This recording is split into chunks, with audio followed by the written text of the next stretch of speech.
क्या हाल है भाई सबके। Welcome back to another video. और ये वीडियो काफ़ी इंपॉर्टेंट होने वाली है आपके लिए। इसका एक एक सेकंड आपके लिए बहुत इंपॉर्टेंट होगा। और इस वीडियो में थोड़ी एनर्जी डाउन लगे तो प्लीज़ माफ़ कर देना, मेरी थोड़ी तबीयत ख़राब है इसलिए मैं लाइव भी नहीं आया। बट एनीवे मैं वीडियो बना दी है और इसको एडिट करूँगा। जैसे भी आवाज़ का थोड़ा आप कॉम्प्रोमाइज़ कर लेना।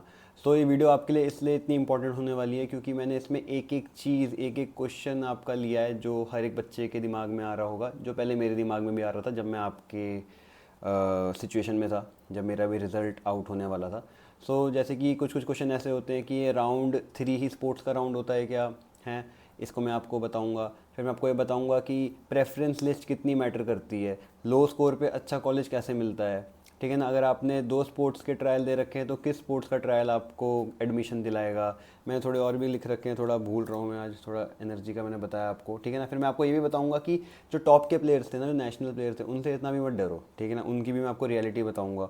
फिर मैं ये आपको ये ज़रूर बताऊँगा कि नंबर ऑफ़ सीट्स मान लो ज़्यादा है कॉलेज में और बच्चे कम अपीयर करे, है ना। मान लो 100 सीट्स थी और बच्चे 80 आए तो क्या सबको कॉलेज मिल जाएगा।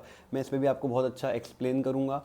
और बात रही तो एक्सप्लेन के साथ साथ मैं आपको एक एग्जांपल भी दूंगा, तो प्लीज़ बोर मत हो जाना। मैं एग्जांपल आपको इसलिए दूंगा ताकि आपको और अच्छी क्लैरिटी मिले, ठीक है ना। बाकी मेरी वीडियो को इसको 2x पे देख लेना है, बट स्किप मत करना क्योंकि स्किप करोगे आपको ही कन्फ्यूजन पैदा होगी। तो इसकी एक एक लाइन, एक एक सेकंड इस वीडियो का बहुत इंपॉर्टेंट है, तो इसको पूरा देखना। वीडियो लंबी हो जाए तो भी माफ़ कर देना यार, लेकिन मैं आपको अपना बेस्ट दूंगा ताकि आप समझ पाओ, ठीक है ना, आपको क्लियर होए। और कुछ मैं नहीं चाहता। बाकी एक ही चीज़ चाहता हूँ, सब्सक्राइब कर दो, सब्सक्राइब कर दो, सब्सक्राइब। एनीवे सब्सक्राइब कर दो यार, 1K करा दो बस। आज इतना ही बोलूँगा, ज़्यादा नाटक नहीं करूँगा, ठीक है ना। और मैं आपको ये भी बताऊँगा कि थोड़ा मोटिवेट करूँगा बेसिकली मैं आपको, और ये भी बताऊँगा कि कोर्स आपको आपकी पसंद का मिलेगा नहीं मिलेगा, उस पर भी मैं आपको एक बहुत अच्छा एग्जांपल दूंगा। उसमें तो मैं अपना खुद का एग्जांपल दूंगा, ठीक है ना। और स्पोर्ट्स का राउंड 2 जो होता है उसका भी मैं एग्जांपल दूंगा। सारे एग्जांपल है मेरे पास क्योंकि मैंने चीज़ें ऑब्जर्व करी अपने आसपास, तभी मैं आपको बता पा रहा हूँ। मैंने कोई रिसर्च नहीं करी, मैं कोई एक काउंसलर नहीं हूँ, मैं कुछ नहीं हूँ, मैं एक स्टूडेंट हूँ आपकी तरह, ठीक है ना। ये बस मेरा एक पर्सनल एक्सपीरियंस है और मैं आपके लिए चीज़ें ईजी कर रहा हूँ जो मेरे लिए ईजी नहीं थी। बट एनीवे मुझे राम जस मिल गया। अब तो मेरा कॉलेज भी ख़त्म हो जाएगा 1 साल बाद। बट एनीवे मैं ज़्यादा भी बातें नहीं करने आया, मैं आपके क्वेश्चंस का आंसर दूंगा, ठीक है ना। अब हम अपने क्वेश्चंस लेते हैं। हम पहला क्वेश्चन ये लेते हैं कि मैंने 2 स्पोर्ट्स के ट्रायल दिए, तो उसमें से मेरा कौन सा स्पोर्ट का ट्रायल मेरे को कॉलेज दिलाएगा। मान लो मैंने एक वॉलीबॉल का दिया और एक मैंने बास्केटबॉल का दिया, तो वॉलीबॉल से मेरे को अलग कॉलेज मिलेगा और बास्केटबॉल से मेरे को अलग कॉलेज मिलेगा। तो ऐसा नहीं होता है। जो जिस भी स्पोर्ट्स से आपका बेस्ट आउट ऑफ बेस्ट बन रहा होगा ना, मान लो अगर वॉलीबॉल में आपका फॉर एग्जांपल 100 में से 90 बन रहे हैं और बास्केटबॉल में आपके 100 में से 95 बन रहे हैं, तो वो बास्केटबॉल को कंसिडर करेंगे, वॉलीबॉल फिर कैंसिल हो जाएगा। कैंसिल मतलब कि वो रद्द कर देंगे उसको, कि उसको काउंट नहीं करेंगे आपको कॉलेज दिलाने के लिए, समझ गए। अगर आपने 2 स्पोर्ट्स के ट्रायल दिए तो कोई बात नहीं, बेस्ट का ही लगेगा आपको और आपको उसके थ्रू अपना कॉलेज मिल जाएगा, ठीक है ना। तो ये मैंने आपको ये बता दिया। अब बात रही, मैं आपको बताऊंगा प्रेफरेंस लिस्ट का क्या इंपॉर्टेंट रोल होता है। देखो मेरे पास वैसे इतने मैसेजेस आए कि मेरा ये CSM बन रहा है, मेरा ये बन रहा है, मेरे को कौन सा कॉलेज मिल जाएगा, लेकिन मैंने कभी किसी को स्ट्रेट फॉरवर्ड होकर ये बात नहीं बोली कि आपको यही कॉलेज मिलेगा, समझ रहे हो क्यों। क्योंकि भाई प्रेफरेंस लिस्ट बहुत मैटर करती है। अब मैं 2 लोगों का एग्जाम्पल लेता हूँ, ठीक है ना। एक बहुत ही अच्छा प्लेयर है और एक नॉर्मल सा प्लेयर है, ठीक है ना। अब जो बहुत ही अच्छा प्लेयर है उसका तो देखो नॉर्थ कैंपस डन है ना। और जो बेकार सा प्लेयर है वो चाहता है बस DU मिल जाए यार, नॉर्थ कैंपस किसको चाहिए, बस DU चाहिए, मेरे को एडमिशन चाहिए। अब जो बहुत ही अच्छा प्लेयर है वो प्रेफरेंस लिस्ट में नॉर्थ कैंपस रखता ही नहीं है, ठीक है ना। और पूरे ट्रायल में सिर्फ 2 बच्चे आए और पूरे DU में सिर्फ 2 सीट है, एक सिर्फ नॉर्थ कैंपस में और एक ऑफ कैंपस में।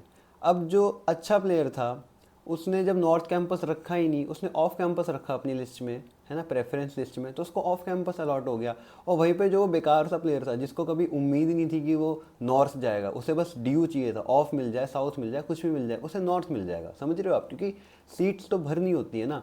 इधर प्रेफरेंस लिस्ट बहुत मैटर करती है आपकी, कि आप अच्छे प्लेयर हो नहीं हो बात की बात है, प्रेफरेंस लिस्ट बहुत मैटर करती है। क्योंकि मैंने अभी आपको एक बहुत ही अच्छा एग्जांपल दिया, ठीक है ना। प्रेफरेंस लिस्ट का रोल बहुत मेन प्ले करेगा। बाकी एक अच्छा स्कोर तो देखो होता ही है। अब यार खुद बताओ, CUT में 1000 में से अच्छा स्कोर क्या माना जाता है, 990 माना जाएगा ना।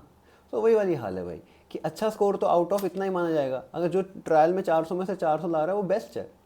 ये होता है बेस्ट। बाकी इसलिए मैं कभी इधर मैं ये नहीं बोलता। और इसके पीछे एक रीज़न भी है। देखो जब आप मेरिट पे एडमिशन लेते हो ना, तो उसमें बच्चे को पता होता है कि मेरे को यार नॉर्थ कैंपस जाना है, लेकिन स्पोर्ट्स में ऐसा नहीं होता। ज़रूरी नहीं है हर स्पोर्ट्स मैन को नॉर्थ कैंपस जाना है, टू बी ऑनेस्ट।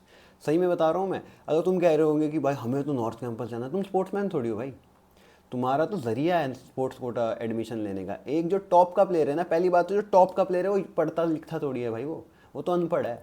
मैं अब इसको कोई ऐसे मैं बेइज्जती नहीं कर रहा, मैं रियलिटी बता रहा हूँ। जो टॉप का प्लेयर है यार, एग्जांपल ले लो, विराट कोहली का ले लो, वो डीयू आया क्या है?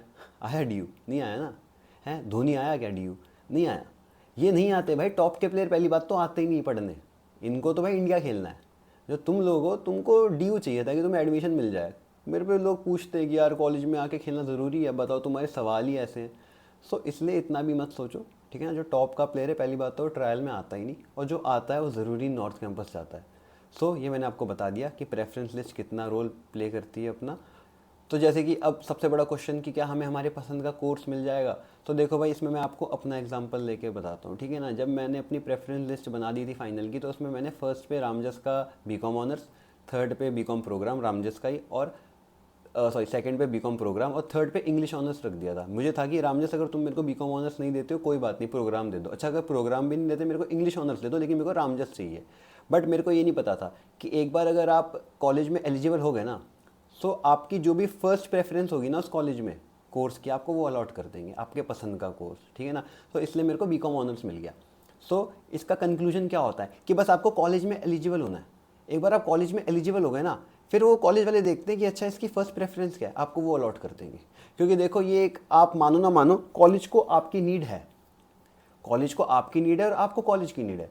अगर आप कॉलेज में एडमिशन लोगे, आप कॉलेज के लिए खेलोगे, कॉलेज के लिए अच्छा खेलोगे, कॉलेज की पोजीशन आएगी तो कॉलेज का नाम होगा, सेम आपको उसमें एडमिशन मिल जाएगा। तो कॉलेज भी तो चाहता है कि बच्चा आ जाए भाई, रामजस भी चाहता है कि सार्थक आ जाए खेल ले आके, हम उसको बीकॉम ऑनर्स दे देंगे, और कॉलेज ने यही किया। सो बस आप एक बार कॉलेज के लिए एलिजिबल हो जाओ, फिर आपको आपके पसंद का फर्स्ट प्रेफरेंस वाला कोर्स मिल जाएगा। अब बात रही, मान लो मैंने फर्स्ट पे बीकॉम प्रोग्राम कर दिया होता और सेकंड पे बीकॉम ऑनर्स रखा होता, तो मेरे को बीकॉम प्रोग्राम मिलती, समझ रहे हो। सो अपना कॉलेज का आपका हमेशा फर्स्ट प्रेफरेंस मिलेगी, बस आप एक बार एलिजिबल हो जाओ। अगर मैं रामजस में एलिजिबल नहीं हुआ होता ना, तो मेरे को इंग्लिश ऑनर्स क्या, मेरे को हिंदी ऑनर्स तक नहीं मिलती रामजस में। ये मैंने आपको चलो एक अलग तरीके से भी समझा दिया, ठीक है ना। सो आई होप आपको एक कोर्स वाली बात समझ आई हो। सो अब सबसे बड़ा क्वेश्चन ये रहता है बच्चों का कि नंबर ऑफ़ सीट्स तो भाई ज़्यादा हो गए स्पोर्ट्स में, ठीक है ना, और बच्चे कम अपीयर करें, तो क्या ज़रूरी है कि मेरे को एडमिशन मिल जाएगा? नहीं भाई, ज़रूरी नहीं है। अगर नंबर ऑफ़ सीट ज़्यादा है ना, बच्चे कम है, तभी भी ज़रूरी नहीं है। क्यों? क्योंकि अगर नंबर ऑफ़ सीट ज़्यादा है तो वो हर एक कॉलेज को आपको अपने प्रेफरेंस लिस्ट में डालना पड़ेगा, तभी आपको एडमिशन मिलेगा। समझ रहे हो मेरी बात? नहीं समझे आप, मैं ढंग से समझाता हूँ। तो देखो भाई, जैसे कि मैं गया, ठीक है ना, और सिर्फ 5 कॉलेज है पूरी ड्यू में। मैं एक हाइपोथेटिकल सिचुएशन ले रहा हूँ, ठीक है ना। रामजस, केएमसी, हंसराज, हिंदू, और आप ले लो स्टीफन, ठीक है ना, ये 5 कॉलेजेस हैं। अब मैं जाता हूँ, सो अभी मेरे पास कितने सीट्स अवेलेबल? 5 अवेलेबल है सीट्स, है ना। अब मैं अपनी प्रेफरेंस लिस्ट बनाता हूँ, ठीक है ना। उसमें मैं स्टीफन नहीं डालता, हंसराज नहीं डालता, तो मेरे पास कितनी नंबर ऑफ़ सीट्स बची? 3 ना। थी कितनी? 5। समझे आप मेरी बात? कि अगर वेकेंट, अगर टोटल नंबर ऑफ़ सीट्स 100 है, ठीक है ना, तो क्या पता श्रद्धानंद में 20 सीटें हो, आपने श्रद्धानंद अपने उसमें भरा ही नहीं प्रेफरेंस लिस्ट में, तो 100 में से तो आपकी 20 सीट तो हट गई ना, तो नंबर ऑफ़ सीट्स आपके लिए तो इंडिविजुअली 80 बची। समझ रहे हो। तो कुछ कुछ बच्चे ऐसे होते हैं जो सिर्फ नॉर्थ रख देते हैं, तो ज़रूरी थोड़ी उनके लिए 100 सीट्स हैं, फिर तो उनके लिए गिनी चुनी सीट्स हैं। समझे मेरी बात? रामजस में सिर्फ 5 सीट थी, ठीक है ना, तो मेरा तो एम था मुझे टॉप 5 लगाना है, तो मेरे लिए बाकी सीट्स मैटर ही नहीं करती। फिर तो मैं बोल ही नहीं सकता, मान लो अगर वॉलीबॉल में 100 सीट्स थी और बच्चे 80 आए, ठीक है ना, तो भाई मैंने तो भरी ही नहीं बाकी कॉलेजेस, मेरा तो एम ही रामजस था। तो आपकी प्रेफरेंस लिस्ट इसमें बहुत मैटर करती है। अगर आपने सारे कॉलेजेस भर दिए तभी आप तो 100 सीटों के लिए एलिजिबल हो, अगर आपने सारी कॉलेजेस भरे ही नहीं तो नंबर ऑफ़ सीट्स आपके लिए इंडिविजुअली कम होती जाती है। इसलिए ज़रूरी नहीं है कि आपको सीट मिले, आपको मतलब बच्चे कम आने पे कॉलेज अलॉट हो जाए। समझे मेरी बात? अब मैं और कितना सिंपल में समझाऊँ, बट आई होप आप समझ गए हो। इतने स्मार्ट तो हो, देखो आप मैं क्या कहना चाह रहा हूँ। अब बात रही लो स्कोर पे कैसे आपको नॉर्थ कैंपस मिल सकता है, ये मैं आपको देखो बहुत ही अच्छे से समझाता हूँ, ठीक है ना। तो जो टॉप का प्लेयर होता है, मैंने पहले भी बोला था, वो डीयू नहीं आता, ठीक है ना। टॉप का प्लेयर कभी नहीं आएगा पढ़ने दिल्ली यूनिवर्सिटी क्योंकि उसे भाई इंडिया खेलना है, उसे अपना नाम करना है। सो क्या होता है, देखो भाई, जो टॉप के प्लेयर्स आपके इसमें थे ना ट्रायल में, जो भी थे, ज़रूरी नहीं है वो नॉर्थ कैंपस आएंगे, ज़रूरी नहीं है। ऐसे कुछ कुछ कॉलेजेस हैं जो स्पेशली उनको बुलाते हैं कि आओ हमारे कॉलेज से खेलो, हम आपको सपोर्ट करेंगे। नॉर्थ कैंपस का कॉलेज सपोर्ट करे ना करे इसकी कोई गारंटी नहीं है, लेकिन कुछ कुछ कॉलेजेस हैं जो सपोर्ट करते हैं।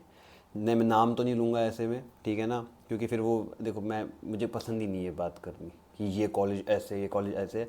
बाकी कभी देख लेना, जिस कॉलेज में नंबर ऑफ़ सीट्स ज़्यादा है ना, जो 20-20 सीट निकाल रहा है, 12-12 सीटें निकाल रहा है, वो कॉलेज ऐसा होता है, स्पोर्ट वाइज चलता है, ठीक है ना। बाकी आप ड्यू में आओगे तो आपको पता चल जाएगा। तो जो टॉप के प्लेयर जो 200-200 सर्टिफिकेट वाले ना, वो उन कॉलेजेस में चले जाते हैं। समझ रहे हो मेरी बात। सो जब वो उन कॉलेज में चले जाते हैं तो फिर नॉर्थ कैंपस में सीटें खाली रह जाती हैं, उनमें फिर हम जैसे प्लेयर आते हैं। मैं अपना ही एग्जांपल ले लेता हूँ, चलो ठीक है ना। मुझसे बहुत अच्छे प्लेयर्स थे ट्रायल में, बहुत अच्छे प्लेयर्स थे, लेकिन उनमें से किसी ने भी रामजस के लिए ऑप्ट नहीं किया, वो किसी और कॉलेज में गए हुए हैं और उनका पूरा ग्रुप उसी कॉलेज में पढ़ रहा है। सो आप देख रहे हो कि अगर मान लो वो रामजस के लिए ऑप्ट करते तो मेरे को रामजस नहीं मिलता। इसलिए प्लीज़ इन टॉप के प्लेयर्स से मत डरो। ये कुछ कुछ देखो आते ही आते हैं, ठीक है ना। जिनका मन है रामजस आने का वो आएगा। मेरा सेटर जो है बेसिकली रामजस का, उसके 200 सर्टिफिकेट मार्क्स थे, ठीक है ना। बहुत अच्छा प्लेयर है वो, अच्छा अच्छा प्लेयर है। आया ना रामजस वो, तो उसने नंबर एक की सीट खाली ना, मान लो वो भी उन्हीं प्लेयर्स की तरह किसी और कॉलेज में चले जाता तो उसकी सीट पे कोई और बच्चा आता। सो इसलिए बहुत मैटर करता है कि प्रेफरेंस लिस्ट कैसी बनाई उन टॉप के प्लेयरों ने। और मोस्टली यही होता है भाई, जो बड़े से बड़ा प्लेयर होता है वो किसी ऑफ कैंपस या किसी साउथ के कोने वाले में पढ़ा होगा, ताकि उसको पढ़ाई ना करनी पड़े। इनके कोर्स भी बहुत बेकार से होते हैं, बीए प्रोग्राम इन पता नहीं, इनके कॉम्बिनेशन भी बहुत बेकार होते हैं। इनको असाइनमेंट में भी इनका जुगाड़ हो जाता है। सो इसलिए उधर ऑप्ट करते हैं। इनको पढ़ना थोड़ी है, पढ़ना तो तुमको है, ठीक है ना। सो इसलिए डरो मत। बाकी होप करो कि जो टॉप के प्लेयर थे वो ना ही आए नॉर्थ, तो आपको इजीली मिल जाएगा। मैं उसका एक प्राइम एग्जांपल हूँ। मैं रामजस में तभी पढ़ रहा हूँ क्योंकि मेरे टाइम के जो टॉप प्लेयर थे वो रामजस में आए ही नहीं, उन्होंने ऑप्ट ही नहीं किया। तो अब बात रही कि कितने राउंड होते हैं स्पोर्ट्स के। तो देखो स्पोर्ट्स के 2 राउंड होते हैं। राउंड 1 तो आपका राउंड 1 स्पोर्ट्स का equals to round 3 of CSAs, ठीक है ना, जिसमें मेरिट पे भी मिलेंगे कॉलेजेस और आपको राउंड 1 स्पोर्ट्स में भी मिलेंगे। फिर स्पोर्ट्स में जो बच्चे एक्सेप्ट नहीं करते उसके बाद राउंड 2 होता है। तो राउंड 2 होने के चांसेस होते हैं हाई, बट ज़रूरी नहीं है हर स्पोर्ट्स में हो जाए, ठीक है ना। हमारे कॉलेज में एक लड़का आया है जो पहले भगत सिंह में था, फिर वो रामजस में आया, तो उसको राउंड 1 में भगत सिंह मिला था बीकॉम प्रोग्राम, फिर उसको राउंड 2 में रामजस में बीकॉम प्रोग्राम ही मिला, ठीक है। सो आप देख सकते हो कि राउंड 2 भी होता है, बट डिपेंड करता है कि कितनी वेकेंट है।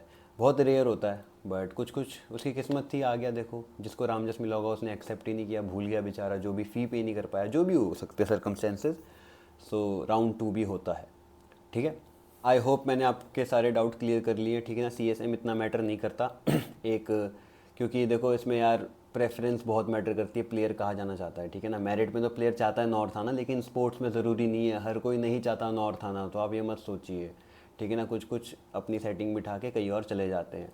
बहुत ही डिफरेंट चलती है स्पोर्ट्स की लाइफ यार। इनको बस मतलब ईजी है यार, ठीक है ना। जो पढ़ाई पढ़ाई करके आ रहा है ना, वो तो बंदा नॉर्थ ही एम करता है, सही बताऊँ मैं, ठीक है ना। बाकी बात रही तो SRCC लेना थोड़ा आसान भी होता है, क्योंकि SRCC सिर्फ 2 कोर्सेज देता है, बीकॉम ऑनर्स और इको ऑनर्स। तो स्पोर्ट्स के जो टॉप प्लेयर होते हैं वो वैसे भी इनमें नहीं जाते, इन कुछ कुछ तो ह्यूमैनिटीज़ वाले स्ट्रीम बैकग्राउंड से होते हैं, जो भी होता है, तो इतना नहीं होता है, इसलिए मत सोचो इतना, ठीक है ना।